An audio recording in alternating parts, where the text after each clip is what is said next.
মাছটাকে তো অনেকেই চেনো, সমুদ্রের মায়া মাছ। মাছটা খেতে খুব টেস্টি এবং খুব সুস্বাদু। আর শাক দিয়ে রান্না করলে তো কোনো কথাই না। তো আজকেই সেটাই শেয়ার করবো তোমাদের সঙ্গে। হেলেঞ্চা শাক দিয়ে মায়া মাছের তরকারি আর চিকেন।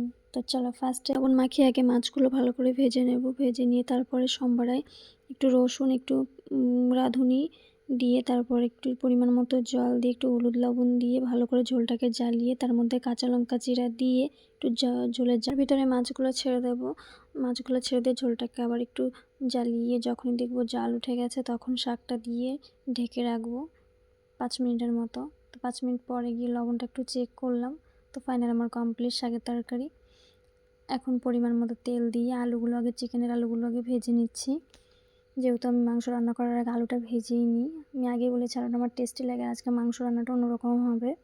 তো আজকে আর মশলাটা মাখাইনি, মশলাটা ভেজেই দেব। তো এখানে গোটা জিরে দিয়েছি, পেঁয়াজ কুচি দিয়ে ভালো করে ভেজে নিয়ে এখানে আদা রসুন শুকনো লঙ্কা বাটা জিরে বাটা দিয়ে মাংসটা ঢেলে দিয়ে ভালো করে কষিয়ে নেব। একটু পরিমাণ মতো হলুদ লবণ দিলাম, তারপর হালকা করে একটু ভেজে নিয়ে ওর মধ্যে একটু গরম জল দিয়ে মাংসটাকে 10 মিনিটের মতো ঢেকে দেবো। 10 মিনিট পরে আমি ঢাকনাটা উঠিয়ে ভালো করে একটু কষিয়ে নেব। এখন ভালো করে কষিয়ে নিয়ে তারপর একটু কষানো মাংস তুলে রাখতে বললো, তো সেটাই বাটিতে করে তুলে মাংস কষানো কমপ্লিট। এখন পরিমাণ মতো ঝোল দিয়ে দিলাম। ভেজে রাখা আলুগুলো মাংসের মধ্যে দিয়ে ঢাকনা দিয়ে ঢেকে রাখলাম আধা ঘন্টার মধ্যে মাংসটা আমার কমপ্লিট। ঝোলটাও পরিমাণ মতো হয়ে গেছে, আলুটাও গলে গেছে। এখন লবণটা চেক করলাম তো ঠিকঠাক। তারপরে গরম মশলার গুঁড়ো দিলাম। মাংসটা নামিয়ে রাখলাম, ভাত বেড়ে দিয়েছি। চলে এসো, কে কে খাবে।